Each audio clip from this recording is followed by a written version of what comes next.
Programa tá entrando no ar da sua vida a partir de agora. A voz da cultura no Vale. Sente o clima e roda a nossa vinheta. Vamos que vamos!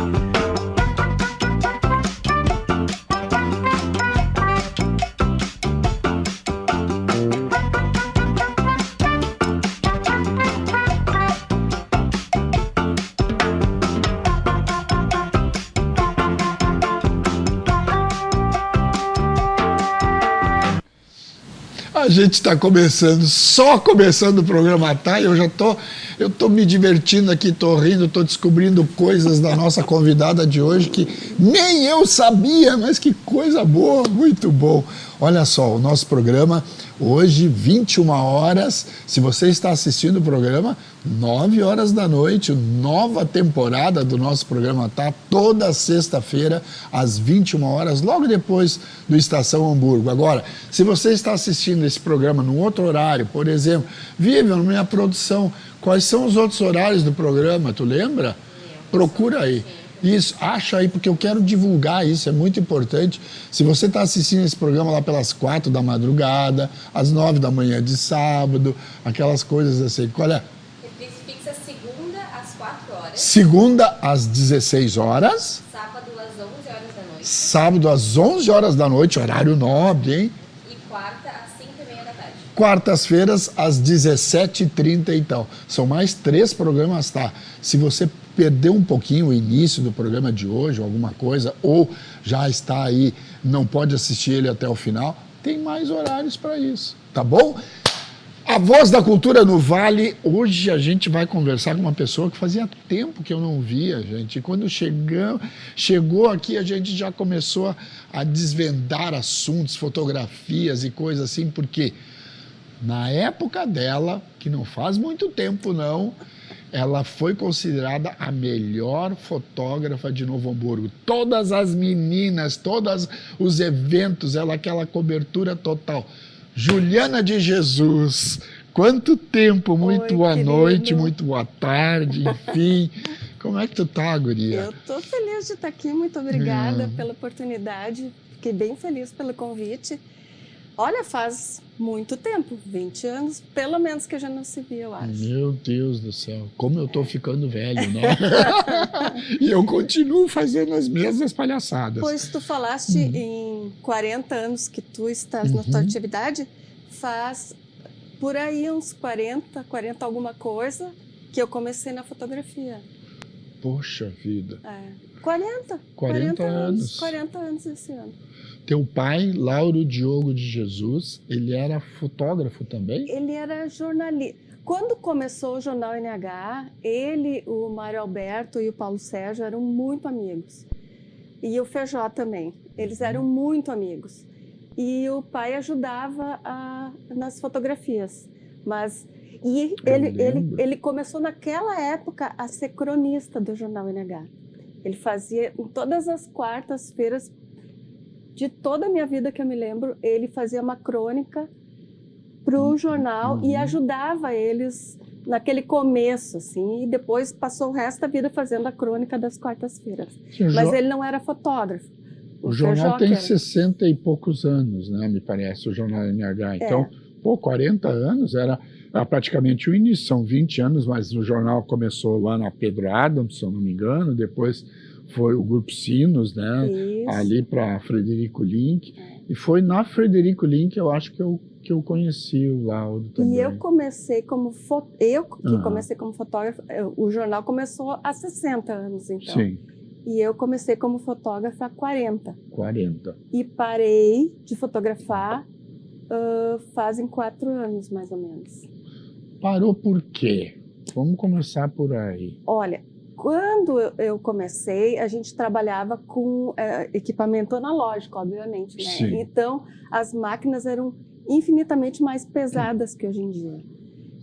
Máquinas realmente bastante pesadas, os tripés já eram muito pesados e tal. E a gente não tinha conhecimento sequer de cuidado com coluna, aquelas coisas que nem te passa pela cabeça quando tu é jovem, né? Então eu carregava, eu tinha assistente, mas eu carregava junto. Estava sempre fazendo força, mas de uma maneira errada. Hoje em dia eu não faria mais, mas naquela época eu não sabia. Então foram anos e anos judiando, né?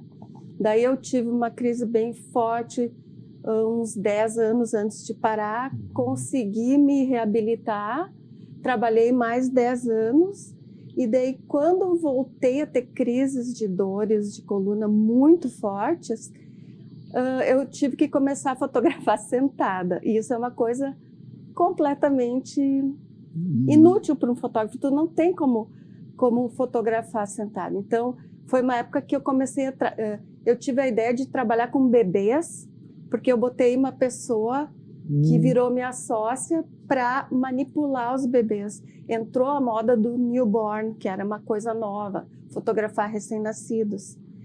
Porque eu trabalhava antes ou com retrato ou com publicidade, né? Só que eu não aguentava mais fazer publicidade e o retrato de pessoas adultas, eu não conseguia ficar de pé muito tempo. Então a coisa começou a complicar de tal maneira que eu pensei, quem sabe, eu sentando eu consigo. Mas isso foi na minha cabeça, que eu achei que eu ia fotografar sentada, porque eu achei que se tivesse uma pessoa manipulando os bebês, que tem que fazer aquelas posições que se colocam os bebês, né?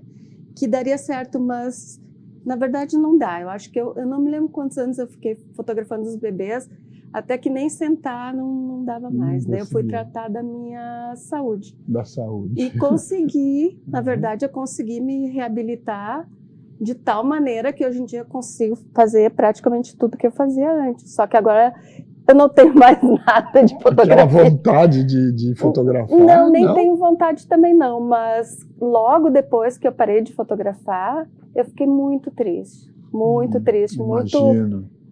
deprimida mesmo, assim, de não poder, né?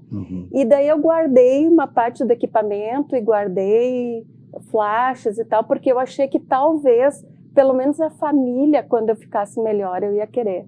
E daí eu percebi, tentando fotografar a família, que nem isso eu conseguia. Eu fiquei de cama no dia seguinte que eu fotografei a família. Olha. E daí eu vi que realmente não ia dar certo mesmo. E, tu sabe que... E num ímpeto de...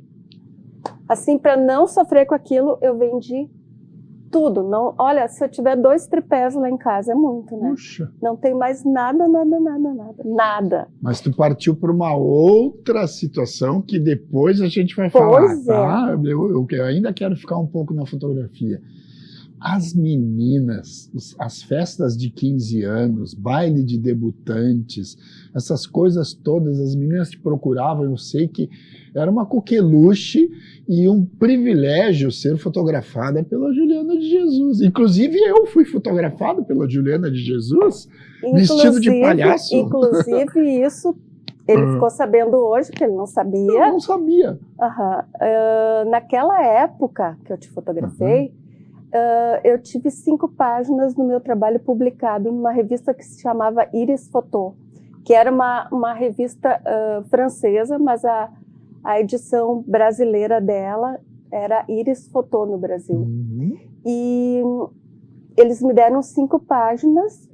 O grosso daquelas 5 páginas foi justamente as fotos femininas, porque era onde eu mais atuava, né? E gostava. Eu gostava de fazer retrato de mulheres, eventualmente fazia outros retratos, como foi o teu caso. E no teu trabalho eu estourei, porque eu também revelava as fotos. Então eu gostava de fazer... Isso, eu gostava de fazer experimentações no laboratório. E eu estourei com a gelatina, eu provoquei o estouro da gelatina com água quente. É que nem uma gelatina de verdade, ela estoura, ela craquela no momento que tu põe uma água acima da temperatura correta, e daí ela formou várias, como se fosse uma foto, um pontilismo, né? que foi a foto que eu fiz tu, e eles publicaram justamente porque ficou muito bonito aquele trabalho. E eu fazia assim 90% ou mais dos trabalhos em preto e branco, porque era o que eu gostava. E me encantava mais o preto e branco e o colorido. Depois, como tudo, né, na indústria, a moda do colorido começou a ficar muito forte, e eu acabei abandonando o preto e branco como o principal do que eu fazia, né. E eu tive muita sorte também no meu começo, que não existia book. Antes de mim não existia book. Em Novo Hamburgo, pelo menos, não se tinha o hábito de fazer fotos e daí fazer daquilo um livro, um álbum. Ainda não tinha essa moda, só se fazia foto e guardava. Guardava. E eu comecei a fazer aquilo, e eu acho que foi aí que o ineditismo de não ter sido feito ainda. E como eu vinha eu mesmo tinha parado de trabalhar com o Grupo Editorial Sinos, que eu tinha sido 7 anos jornalista no Grupo Sinos, e os últimos anos no Grupo Sinos eu fui editora da revista Lançamentos. Então eu fazia a programação visual da revista, eu decidia o que ia ser a produção de moda, das matérias de moda, quais eram os sapatos que iam ser fotografados, com que roupas. Fazia que hoje toda a criação. É o trabalho da Like Magazine, exato, isso, né? Exato. Começou com revista Lançamentos e depois se transformou, digamos assim, na Like, mais ou menos? Não, porque a Like é voltada para pessoas. E a revista Lançamentos sempre foi voltada para o setor coreano calçadista. Então, era uma revista de moda de calçados. Perfeito. E eu trabalhava só na Lançamentos, eu não cheguei a trabalhar em nada social, assim. Sempre foi na parte mais Mas tu tivesse econômica. Uma coluna social também, não tivesse? Nunca teve? Não. Nossa, eu tinha a impressão que tu tivesse também. Não, talvez tu pensou de tanto que saía as fotos das meninas nas colunas sociais. Porque na época também não tinha muito fotógrafo. Gozado, né? Não tinha. Eu tive uma sorte assim, fantástica, porque não tinha muita gente que fotografava. E como foi uma novidade, assim, aquela coisa do preto e branco, as meninas com pose, com maquiagem, porque não era... Antes era uma coisa meio sem querer, né? E eu comecei a fazer fotos de estúdio com maquiagem, com produção de moda. Como eu vim da revista, que era o que eu fazia na revista, é isso que eu queria dizer. Quando eu comecei a fotografar, eu tentei continuar fazendo com as minhas meninas e mulheres fotografadas uma coisa mais de moda, não só o retrato. Fazia retrato também, né? O 3x4, a cavalo, que a gente chama, né? Mas a intenção era fazer de uma pessoa normal, fazer uma foto moderna, uma coisa de moda mesmo, uma visão de moda, né? Então, e eu tive também muita sorte que Novo Hamburgo é um celeiro de mulher bonita, a região toda é um celeiro de mulher bonita, e acabei lançando muita modelo. Gente, eu lembro, nós tínhamos também na época a revista Cartaz. E na revista Cartaz a gente, às vezes, selecionava uma ou outra foto dessas modelos, porque essas gurias, às vezes gurias que nem eram tão lindas, maravilhosas, se transformavam, havia uma transformação.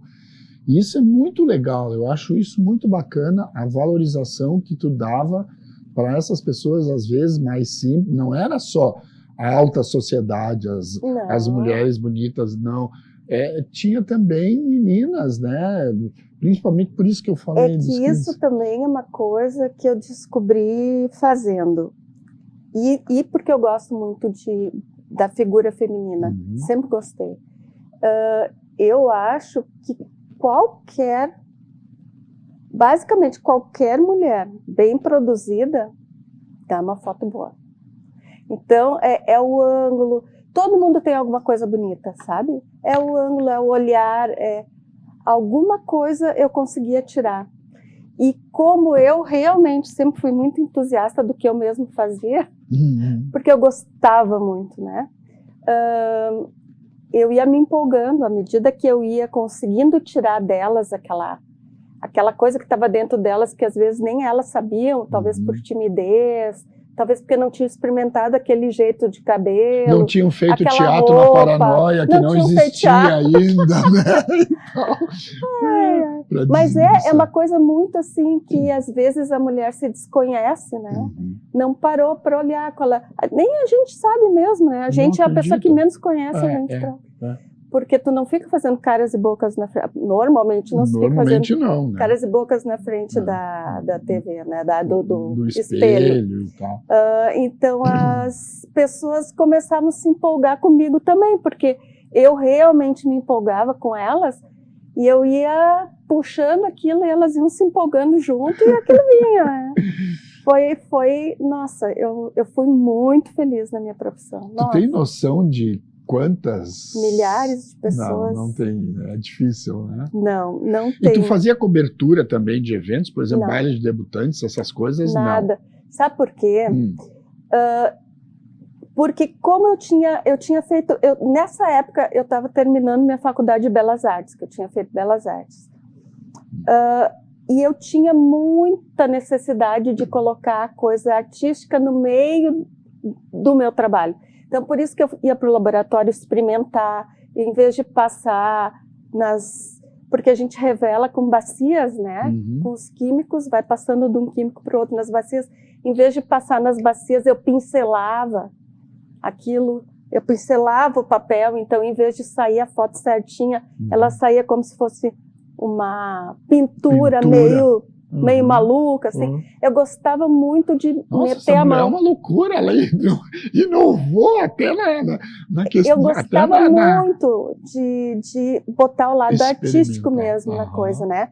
Então, eu também comecei, logo no início, a levar as fotos para casa, porque eu trabalhava de manhã e de tarde, e de noite eu levava as fotos para casa e ia retocar, ia pintar as fotos. Isso eu fiz muito também. Então, eu tinha 3 turnos de trabalho. Quando chegava na sexta-feira, eu estava tendo uma filha. Naquela época, eu tive bebê, então era tudo ao mesmo tempo. Tu hoje assim. és mãe de uma menina? Uma mulher de 40 anos. 40 anos agora. Eu comecei a fotografar justamente por causa dela. Porque como eu era editora da revista, quando eu tive a minha filha, a Fabiana, eu teria que voltar logo em seguida e eu queria amamentar. Então, eu não poderia ficar aquele tempo todo amamentando se eu logo voltasse a trabalhar. E daí surgiu o pensamento de talvez fotografar, porque meu marido, na época, era fotógrafo, ele tinha parado com fotografia e ido trabalhar numa agência de publicidade. Então, nós tínhamos todo um estúdio montado e fechado. Ele disse, por que tu não tenta fotografar? Eu nunca tinha fotografado na minha vida, não tinha a menor ideia, eu só tinha ideia de produção de moda. Isso eu sabia bem. Né? Então, me faltava pegar a máquina, botar o filme, eu não sabia fazer nada. Eu tinha o olho, mas não tinha técnica. Né? E daí eu ligava para ele, porque ele tinha que trabalhar, ele ia cedo para Porto Alegre trabalhar. Quando eu não conseguia fazer as coisas, eu ligava para ele, Norton, como é que eu faço isso? Como é que eu faço aquilo? E já saí fazendo. O mais interessante foi isso, que eu tive coragem assim, de meter a cara e sair fazendo, porque o olho, quando ele fotografava, eu prestava muita atenção na luz. E ele foi muito legal comigo, porque eu dava pitaco na luz e ele deixava. E eu até me admiro, assim, porque é uma coisa meio chata os outros ficarem se metendo no teu trabalho. Ela está falando da luz aqui. Presta bem atenção aí, se nós estamos bem com a luz aí, para a gente aprender alguma coisa, porque a fotografia depende muito da luz, né? Sim, eu metia muito. Acho que eu vou virar isso aqui mais para lá. Vou virar um pouquinho aqui. Então. Eu metia muito a mão na luz dele, mas assim, na hora que eu estava acompanhando eventualmente algum trabalho dele, né? E aquilo, quando eu fui fazer, já veio direto como é que eu queria. Eu não precisei, pelo contrário, assim, eu fiz como eu achava que tinha que ser, não porque alguém me ensinou. Foi tudo muito Eu preciso fazer um Então, rápido tipo, intervalo, tá? Mas claro. a gente já volta em seguidinha com mais Juliana de Jesus. Tu chegasse a pegar a época da Ivânia Reicher, do Dejair no jornal, a Claro. Popinha também. Sim. Essa semana nós entrevistamos no Suquinho Podcast a Ivânia. Ah, Fazia o mesmo tempo que eu não te via, que deve ser uns 20 anos por aí, eu acho. Não 40, né? 40 já é não, demais, né? não. Deve fazer uns 20 anos que a gente não se via 40 mais. Assim. foi quando eu comecei. É, e a Ivânia e o Dejair estiveram no Suquinho Podcast, que está no ar aí no YouTube também. Que coisa boa. Olha, a gente vai para um rápido intervalo e volta em seguidinha com mais Juliana de Jesus.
Restaurante Colonial Killing, em São José do Herval. Eu recomendo.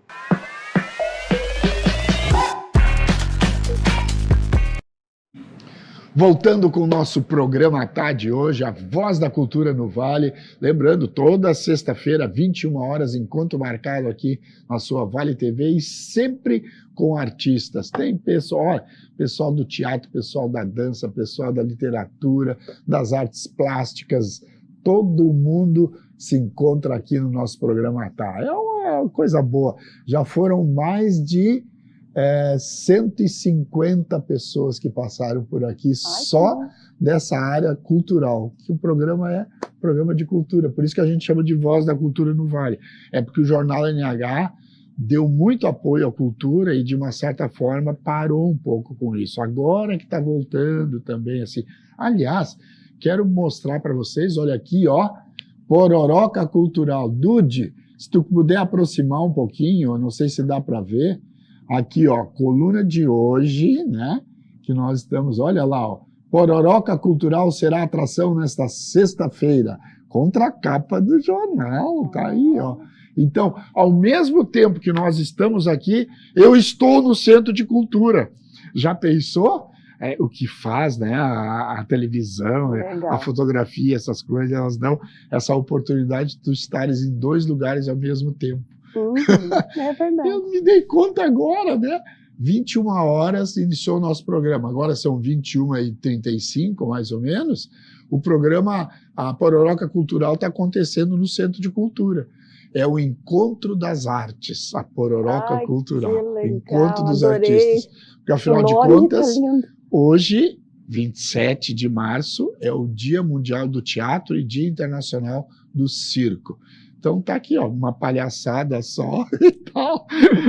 Mas, Juliana, eu queria saber, depois da fotografia, ou ainda na foto, tu tem algum fato que te marcou muito na fotografia? Por exemplo, um casamento, não sei se tu fez também, parto, na época já filmavam partos? Não. Nunca teve isso? Não se tinha o hábito de filmar. Não. Isso até acho que não passava pela cabeça de nenhuma mulher que ia se maquiar e se preparar para ser filmada. Não, isso não existia.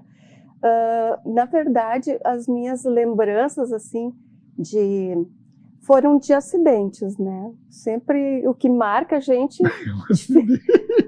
A coisa ruim.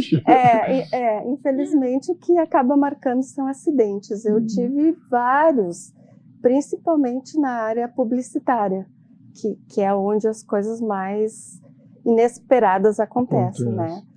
Então, uma das coisas que aconteceu foi que eu tinha uma vez que fotografar. Eu construí dentro do estúdio um aquário de água salgada, porque eu tinha que fotografar como se eu estivesse submersa no mar, Sim. fotografando peixes. Então, eu fui buscar peixes de mar e a água tinha que ser na temperatura exata, com a salinidade exata, e aqueles peixes são caríssimos, e o próprio aquário era caríssimo, porque ele tinha que ser muito grosso, né, para aguentar aquele monte de água e aquele monte de peixe, com vegetação, com tudo dentro. Estava todo o equipamento em volta daquele... Sim, do aquário. E eu fotografando com uma máquina 6x7, que são aquelas grandes, com o vidro aqui, e eu fotografando aqui, né? Então eu só enxergava o nível que seria abaixo do mar. Sim. E eu não enxergava em volta, estava ali. E eu comecei a fotografar e eu tinha muito dinheiro envolvido ali. Eu comecei a fotografar e, de repente, os peixes, eles estavam nadando assim, eles faziam assim e subiam. Faziam Meu assim, Deus! E subiam. Eles estavam morrendo todos, era por causa do flash. Daí eu descobri que peixe sofre de estresse e morre de ataque cardíaco feito pinto. Pinto também morre de ataque cardíaco de susto do flash. Então eu matei vários peixes numa tacada só, o que me custou uma fortuna. E eu fiquei muito chateada, porque eu tinha pego esses peixes emprestados. Claro, era a gente que criava para vender. Então foi assim, foi muito ruim para mim, para o trabalho. Triste isso.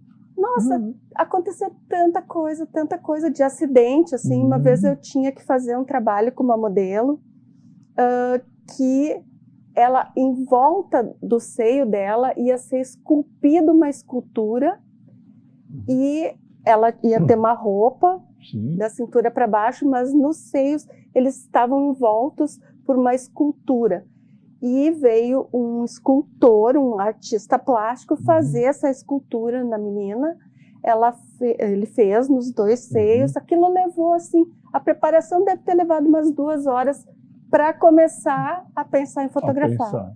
Ela se parou na posição, eu atrás da máquina, como se eu era sempre a última a saber do que estava literalmente com o olho dentro da máquina, e simplesmente ela fez assim, ó, pum!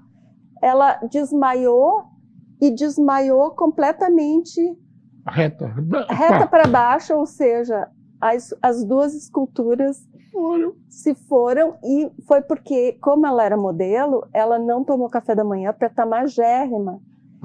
E com o cheiro do material que ele usou, que era um material moldável, mas devia ter um cheiro forte, ainda a tinta depois, ela não aguentou aquele cheiro e mais tá sem se alimentar e desmaiou, mas direto, assim, reta para o chão.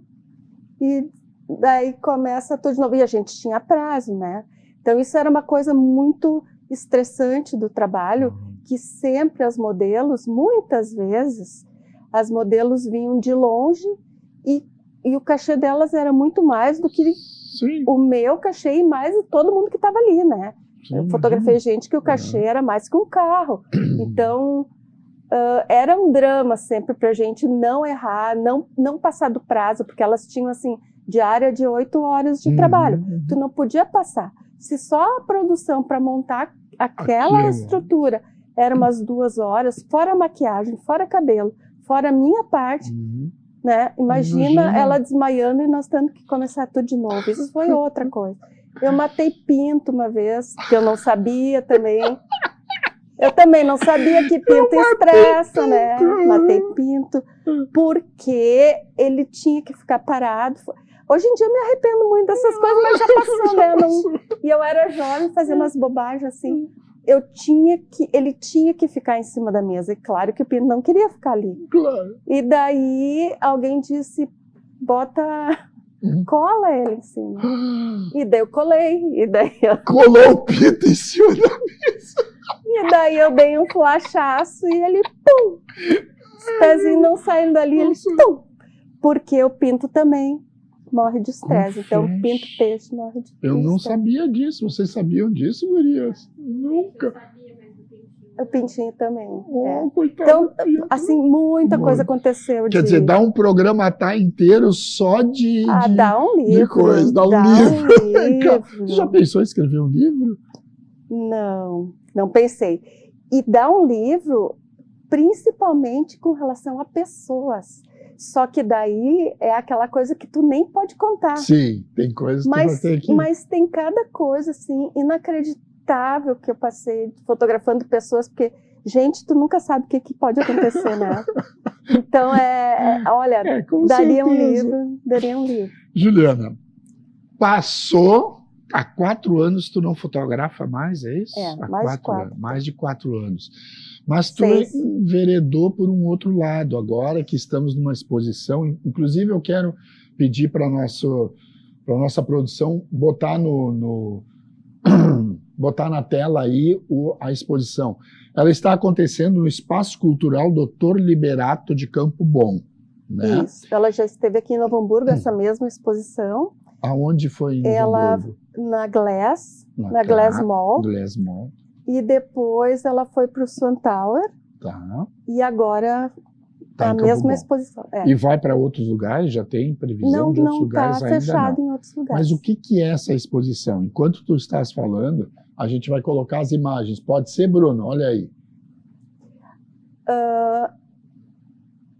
Em 2021, eu descobri a técnica que vocês estão vendo ali, que se chama Killing. O Killing é uma arte que veio do Oriente, ela é uma arte medieval, e veio do Oriente para a Europa, e no início quando chegou na Europa, as pessoas começaram a usar na arte sacra. Então, existem muitos painéis de Killing, que nada mais é que tiras de papel, finas tiras de papel, coladas sobre uma superfície. Isso é o Killing. Mas na arte sacra, eles faziam esses quadros e pintavam de dourado e colocavam nas igrejas. Então, tu pensa que é metal, parece uma filigrana, mas na verdade é papel. Inclusive no Vaticano, na Capela Sistina, tem painéis inteiros em Killing, só que tu não sabe o que é Killing. Ele pode até dar impressão de ouro, então. Ele dá impressão de ouro. Ele dá impressão de ouro. Eu já fiz ponteiras de pinheiro de Natal e tu jura que é metal. Mas E são papéis coloridos ou o papel ele é branco e daí você pinta não, eles? o papel, a não ser esses Sim. da Idade Média, né? Mas o Uhum. papel hoje em dia que se trabalha com quilling, ele tem que ser papel colorido na massa. Porque se tu cortares, por exemplo, uma cartolina, se tu cortares a cartolina, Uhum. ela vai ter cor embaixo e em cima, Sim. mas no meio vai ser branco. Então, como o que a pessoa enxerga não é isso aqui, mas é essa parte, Certo. né, a parte que está voltada para a pessoa, Mas lindo, a olha aí. pessoa enxerga o meio da tira de Uhum, papel. Então, por sim. isso, o papel tem que ser colorido dentro da massa para dar esse Pra dar. efeito do quilling, né? Isso é o quilling tradicional. É esse que tá... Mas tu pinta depois Primeiro também? eu pinto. A Antes, primeira? eu pinto a base. Ah, sim. Eu faço um desenho, depois desse desenho eu pinto a base E daí eu vou colar em cima essas tirinhas de moldando papel. o que tu queres ali. Exatamente. Meu Deus, muito lindo o trabalho. Mas aconteceu uma coisa interessante. Descobriram que eu fazia esse trabalho, que não é um trabalho muito difundido aqui no Rio Grande do Sul. São Paulo tem bastante, onde tem mais mesmo é no Oriente, né? Uhum. Assim, Rússia, China, Japão, são lugares, tanto que eu fiz uma exposição em São Paulo dentro de uma organização japonesa, que é Bunkyo se chama, porque é uma arte tipicamente japonesa, é do Oriente. Mas aqui, assim, no Brasil não se usa tanto, mas tem alguma coisa em São Paulo, aqui no Sul quase nada. Mas descobriram que eu fazia isso, e a Box Print, que é uma gráfica super conhecida de Campo Bom, que agora a sede é em Campo Bom, eles me convidaram ano passado para participar de um dia de criatividade deles, onde eles fizeram ilhas dentro de um evento, e nessas ilhas tinham várias pessoas mostrando o que era possível fazer com o produto deles. E no meu caso seria o papel. E deles me mandaram um monte de papel lá para casa para eu trabalhar o quilling com o papel, e eu descobri que o papel deles não era nada de acordo com o quilling, porque ele não tinha, justamente ele não era compatível. Porque são caixas de papelão, principalmente, que eles fazem, né? Embalagens em geral, então não tem maleabilidade que precisa ter no papel, porque quando eu trabalho com o papel, eu quebro a estrutura do papel para poder moldar como eu quero. Sim. E também não tinha aquela partezinha branca, a parte colorida que eu preciso. E daí eu tive que reinventar todo o trabalho para poder fazer alguma coisa para eles.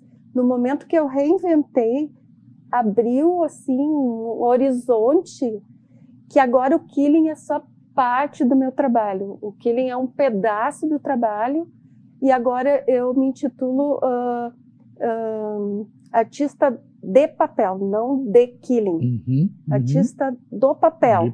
Eu trabalho com papel em geral, porque como eu tive que fazer outras coisas, eu descobri um mundo atrás do papel e da arte em papel. Então, agora eu tenho toda uma outra linha que tem uma cara completamente diferente, é mais geométrica, talvez eu possa dizer, do que figurativo, porque no quilling tu consegue fazer uma coisa mais figurativa, né? E o papel, em geral, nossa, escultura, dá para fazer o que quiser, né? Juliana de Jesus, a revolucionária da fotografia, agora revolucionando o papel. Imagina o que... sempre com criatividade, sempre com essa alegria e essa vontade de inovar e de fazer coisas novas. Pois tu sabe, né? Uma coisa interessante, quando eu me formei em Belas Artes, o meu sonho de vida era ser artista plástica. Só que é muito difícil viver de arte, né? Sim. E eu tive, como eu te contei, calhou a fotografia, foi uma sugestão, né? Quem sabe tu tenta fotografar para poder ficar mais com a minha filha. E calhou da fotografia entrar na minha vida, mas eu queria ser artista plástica. Então agora, depois de todos esses anos que eu fui obrigada a parar com a fotografia, eu me reencontrei na arte, graças a Deus, por uma casualidade, isso eu tenho que te contar. Em 2021, eu estava assistindo um filme chamado Duas Rainhas.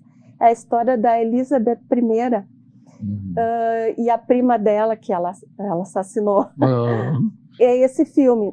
E eu estava assistindo esse filme, tem uma cena que ela está com as pernas abertas no palácio, sentada no palácio, e ela estava fazendo um killing gigantesco, a atriz, porque era uma coisa típica do século XVI e XVII, as mulheres trabalharem com killing. E ela estava fazendo aquele killing gigante, e eu nunca tinha visto aquilo na minha vida. E parei na hora de olhar o filme, já nem estava mais prestando atenção no que eles estavam falando, comecei a prestar atenção no trabalho. E comecei a pesquisar o que era aquilo, eu fiquei encantada com aquilo, não sabia o que era. Até que eu consegui descobrir o que era aquilo. Daí eu descobri o nome killing, daí fui pesquisar o killing na internet, descobri que tinha professores em São Paulo. E daí eu fiz durante um ano um curso online. Sim, para realmente... Sim, para saber para saber como fazer, gente. né? Vai até quando a exposição em Campo Bom? Até terça-feira? Até terça-feira que vem. Até que dia é 31. terça-feira? Dia 31? Dia 31 de maio. Até o dia 31 de maio, então. Março. 31 de março, olha, tem que aproveitar, tem que dar uma olhada. É diferente, é tudo de diferente que a gente pode ter visto. E Killing não é como Tintas Killing, se escreve diferente, né? Q-U-I-L-L-I-N-G. O que significa isso? Já procurou essa palavra, killing? Não. Isso é interessante, né? A gente descobriu o que é o killing. Deve ser Porque existe quilt também, que é um outro tipo de arte, que é feito com costura e com tecido. Então tem essa confusão, mas não é por aí. Então, até a terça-feira, dia 31, tem horário lá? Das 8h30 às 6h. Das 8h30 até as 18 horas, até as 6 da tarde, no Espaço Cultural Dr. Liberato, em Campo Bom. Esse espaço cultural é na antiga estação de trem lá bem na praça, a Praça Central, como é que é o nome? Largo Irmãos Vetter. É bem na frente da praça. No Largo Irmãos Vetter. Tá aí, gente. Olha só, hoje a gente conversou com Juliana de Jesus, essa pessoa que tem esse carisma todo, essa alegria de viver aí. A gente está sempre meio ruinzinho de saúde, dói aqui, dói lá e tal, mas vamos que vamos, né? A gente vai ultrapassando tudo isso e a gente vai para um programa de cultura com uma coisa totalmente diferente. Eu gostei muito hoje de conhecer, de aprender que eu tenho que cuidar para não fotografar com flash o pinto e nem os peixes, porque eles morrem, coitadinho. Como ela disse, né? Ele estava assim, ele vira e fica boiando, tadinho, gente. Mas eu não posso terminar o programa sem fazer um trava-línguas contigo, que é aquilo que o nosso programa sempre pretende no finalzinho com o nosso convidado ou nossa convidada. Tem que repetir comigo. Aqueles trava-línguas assim, bem bacanas. Ó. Dentro do jarro tem uma aranha. Dentro do jarro tem uma aranha. Nem a aranha arranha o jarro. Nem a aranha arranha o jarro. Nem o jarro arranha a aranha. Nem o jarro arranha a aranha. Agora, bem rápido. Dentro do jarro tem uma aranha, nem a aranha arranha o jarro, nem o jarro arranha a aranha. Não vai sair. Vamos tentar, eu te ajudo. Dentro do jarro tem uma aranha. Dentro do jarro tem uma aranha. Nem a aranha arranha o jarro. Nem a aranha arranha o jarro. Nem o jarro arranha a aranha. Nem o jarro arranha a aranha. Isso aí! Nem o jarro arranha a aranha. Arranha! Muito obrigado, guria. Foi um prazer muito grande te ter aqui. Igualmente. Nosso programa tá chegando ao final, mas semana que vem, 21 horas de sexta-feira, tem mais ainda pra gente. Muito obrigado pela atenção de vocês e continue aqui na Vale TV, porque está chegando aí mais uma grande atração. Tchau, pessoal!